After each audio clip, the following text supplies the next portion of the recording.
Assalamualaikum warahmatullahi wabarakatuh. Kaifa halukum? Alhamdulillah kita bisa bertemu kembali di semester yang kedua ya. Pada kesempatan kali ini kita akan pelajari bab tentang makharijul huruf.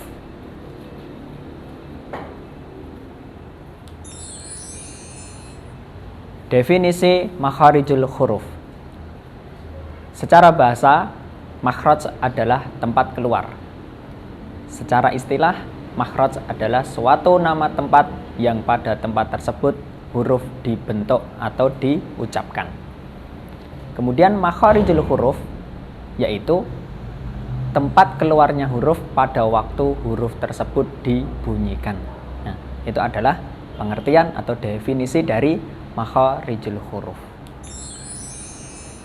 Kemudian cara mengetahui makharijul huruf bagaimana? Nah, maka di sini ada kaidahnya. Kaidahnya adalah hendaklah kamu mematikan huruf atau mentasdidkan, lalu memasukkan hamzah wasol atau alif yang berharokat, kemudian diucapkan dan didengarkan. Saat suara tertahan, maka di sanalah letak makhrajnya. Nah, jadi cara mengetahui makharijul huruf ini adalah kaidahnya. Contohnya, ketika kita mengucapkan atau membaca ba, abba, ab, nah, itu kita akan mengetahui letak makhrajnya. Kemudian, tujuan dari mempelajari makharijul huruf. Pentingnya mempelajari makharijul huruf agar pembaca itu terhindar dari hal-hal yang membuatnya salah. Nah, yakni sebagai berikut. 1. Kesalahan mengucapkan huruf yang mengakibatkan berubah makna. Nah, ini menjadikan apa? Makhrajnya salah. Nah, maka contohnya ini ada laing syakartum la azidannakum. Kan tulisannya laing syakartum la azidannakum. Nah, sesungguhnya artinya ya, sesungguhnya jika kamu bersyukur pasti kami akan tambah nikmat kepadamu. Nah, kesalahannya di mana? Kesalahannya ketika huruf sya itu diubah menjadi sa. Ya. Artinya harusnya laing syakartum la azidannakum, tapi dirubah menjadi laing sakartum la azidannakum. Nah, jadi huruf sya itu dirubah menjadi sa. Nah, maka akan artinya akan berubah. Syakartum itu kan bersyukur, nah, tapi menjadi sakartum. Sakartum itu artinya mabuk. Jadi laing sakartum la azidannakum. Sesungguhnya jika kamu mabuk, pasti kami akan tambah nikmat kepadamu. Nah, ini keliru. Nah, padahal di dalam ayatnya itu laing syakartum. Ya, laing syakartum la azidannakum. Maka kita harus berhati-hati ketika mengucapkan huruf-huruf atau makharijul hurufnya, ya, tempat keluarnya huruf tersebut. Itu ya kesalahan yang pertama. Kemudian kesalahan yang kedua, yakni ketidakjelasan bentuk-bentuk bunyi huruf. Ya. Hurufnya itu tidak jelas, ucapannya tidak jelas, sehingga tidak bisa dibedakan antara huruf satu dengan huruf yang lainnya. Nah, misal huruf alif dan huruf ain. Nah, cara mengucapkannya kan huruf a, kemudian ain, a. Nah, jadi harus dibedakan antara a dengan a. Nah, jangan sampai ketika mengucapkan huruf A dibaca nga atau A dibaca nga. Nah, itu ya. Jangan sampai keliru ketika mengucapkan huruf. Nah, kemudian pembagian makharijul huruf itu menurut Imam Ibnul Jazari, makharijul huruf itu dibagi menjadi 17. Nah, dan dari ke-17 makhraj tersebut itu berada pada 5 tempat. Ya, terdapat di 5 tempat. Apa saja? Yang pertama adalah kelompok rongga mulut, yakni al-jauf. Kemudian yang kedua kelompok tenggorokan, al-halq. Kemudian yang ketiga kelompok lidah, al-lisan. Ya. Kemudian yang keempat kelompok dua bibir, asyafataini. Dan yang terakhir yakni kelompok rongga hidung, ya, al-khaysum. Ya. Ini pembagian 5 tempat makharijul huruf. Nah, oke, yang kita bahas pertama yakni yang pertama adalah rongga mulut. Rongga mulut. Huruf yang keluar dari rongga mulut itu adalah huruf-huruf mat. Mungkin kalian sudah mempelajari atau sudah pernah mendengar huruf-huruf mat itu ada berapa. Nah, di sini ada 3 huruf mat, itu ada 3. Ini semuanya masuk pengucapannya dalam apa? Rongga mulut. Nah, hurufnya apa saja? Wa, a, ya. Nah, wa, a, ya. Nah, itu pengucapannya melalui rongga mulut. Kemudian yang kedua melalui kelompok tenggorokan. Ya. Nah, ini ada beberapa huruf yang keluar dari tenggorokan. Ya. Huruf-huruf yang keluar dari tenggorokan itu terbagi menjadi 3 bagian. Yang pertama apa? Yang pertama adalah melalui tenggorokan bagian bawah, yaitu huruf hamzah dan ha. A, h. Jadi melalui apa? Tenggorokan bagian bawah. Kemudian yang kedua melalui tenggorokan bagian tengah. Hurufnya ada 2, yakni huruf h dan a.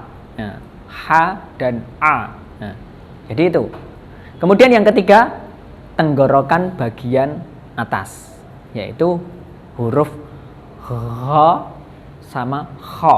Nah, jadi keluarnya itu melalui ini tenggorokan bagian atas, akan terlihat kho sama kho. Nah, jadi ini yang melalui tenggorokan, yang huruf-huruf yang keluar dari tenggorokan itu ada 6.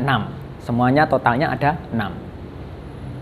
A, h, kemudian h, a, kemudian kho sama kho. Dan ini terbagi menjadi 3 di bagian. Nah, kemudian yang ketiga yakni lidah.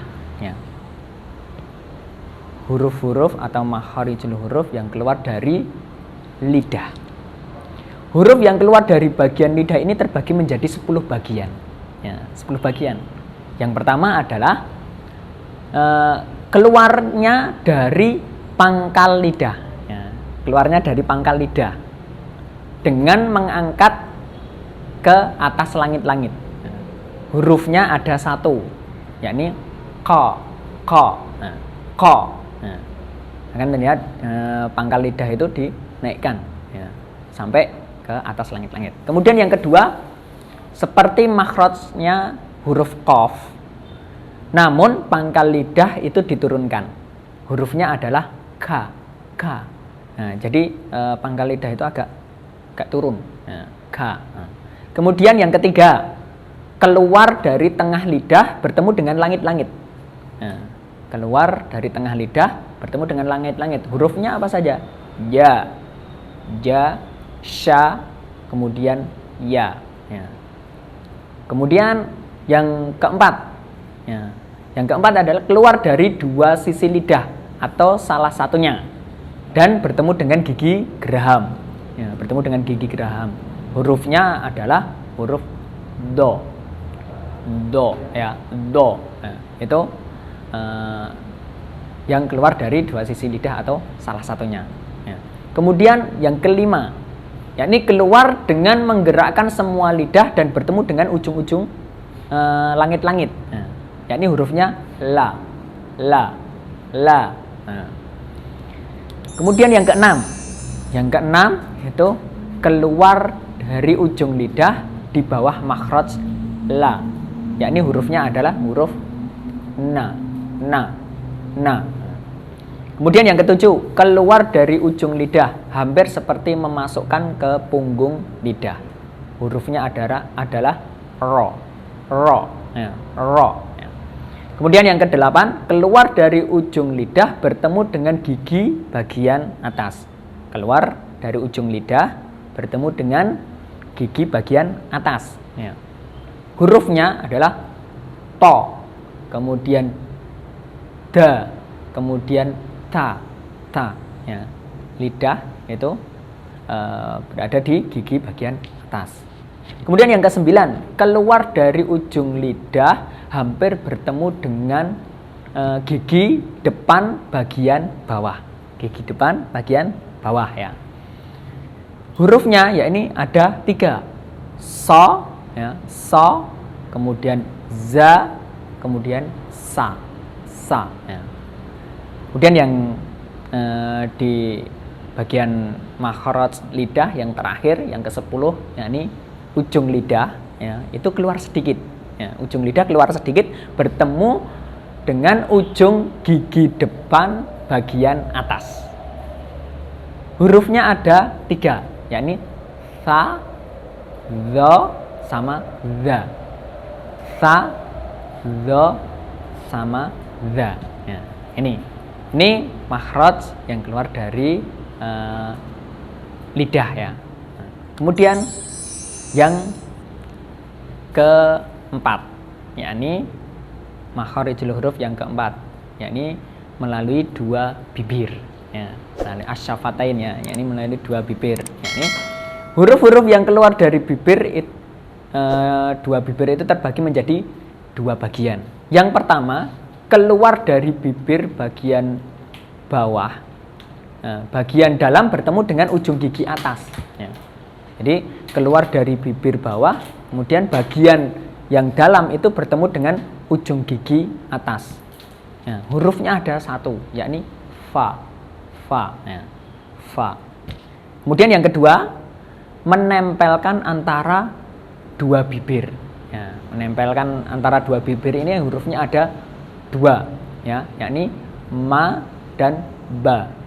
Ma dan ba. Nah, jadi ditempelkan antara bibir atas dan bibir bawah. Kemudian memonyongkan bibir. Nah, jadi mencucu. Nah, kalau bahasa Jawanya itu mencucu. Nah, itu hurufnya ada 1. Wa. Ya. Wa. Nah, jadi harus memonyongkan bibirnya. Dan yang terakhir, yakni makharijul huruf yang kelima adalah rongga hidung. Ya, rongga hidung. Nah, huruf-huruf yang keluar dari rongga hidung yaitu gunnah. Dan gunnah itu terdapat di 7 tempat. Nah, yakni yang pertama ada di idgham bi gunnah ya, yang terdapat di hukum nun sukun atau tanwin ya, idgham bi gunnah. Kemudian yang kedua yakni di iklab, bacaan iklab. Kemudian yang ketiga di ikhfa. Ya, di sini adalah ikhfa hakiki. Kemudian yang keempat adalah ikhfa syafawi. Ya, yang terdapat di hukum bacaan mim sukun. Ya, kemudian yang kelima adalah idgham mislain atau idgham mimi. Ya, kemudian yang keenam yakni huruf nun dan mim yang bertasdid. Ya, baik itu berada di wasal ataupun di waqaf. Nah, wasal itu adalah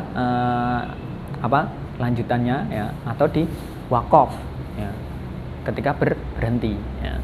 Jadi ketika ada huruf nun atau mim yang bertasdid itu harus gunnah ya, itu keluarnya melalui dari rongga hidung. Dan yang terakhir yakni idgham mutajanisain.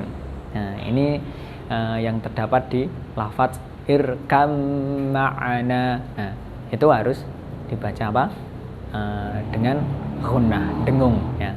Itu ya beberapa dari pengertian makharijul huruf, kemudian cara membacanya bagaimana, dan ini ada bagian-bagian makharijul huruf, yakni terbagi menjadi 5 tempat ya. Tadi apa saja? Yang pertama adalah al-jauf, kemudian al-halq, kemudian al-lisan, kemudian asyafatain, dan yang terakhir yakni al-khaysum. Mungkin cukup sekian ya. Terima kasih. Cukup sekian, apabila ada kekurangannya atau apabila kalian belum paham bisa ditanyakan kepada saya di nomor WA 085728279366. Cukup sekian. Assalamualaikum warahmatullahi wabarakatuh.